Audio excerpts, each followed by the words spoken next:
అసలు కవిత రాజకీయం ఏంటో ఎవరికి అంతుపట్టడం లేదు. సొంత పార్టీపై తిరుగుబాటు చేస్తూనే మరోవైపు కేసీఆర్కు కాళేశ్వరం కమిషన్ నోటీసులు ఇవ్వడాన్ని కవిత తప్పుపడుతున్నారు. జూన్ 5న కేసీఆర్ కమిషన్ ముందు హాజరవనున్నారు. ఈ క్రమంలో 4వ తేదీన భారీగా నిరసనలు చేపట్టాలని కవిత నిర్ణయించారు. అయితే ఈ నిరసనలు ఏవి బీఆర్ఎస్ తరపున ఆమె పిలుపునివ్వలేదు.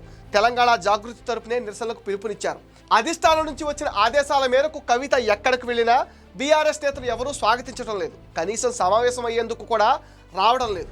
పూర్తిగా సొంత క్యాడర్ అనుచరులతోనే ప్రస్తుతానికి కార్యక్రమాలు నిర్వహిస్తున్నారు కవిత.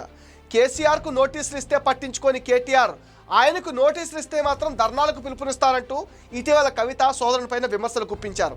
ఈ క్రమంలోనే కేసీఆర్కు నోటీసులు ఇవ్వడం దుర్మార్గం అంటూ నిరసనలకు పిలుపునిచ్చారు. కేటీఆర్ను ఇరుకును పెట్టేందుకే కవిత ఇలా చేస్తున్నారా? పార్టీ పగ్గాలు తనకే అప్పగించాలని అడ్వాన్స్ అవుతున్నారా? అసలు ఆమె వ్యూహం ఏంటనేదే ఇప్పుడు చర్చనీయాంశంగా మారింది.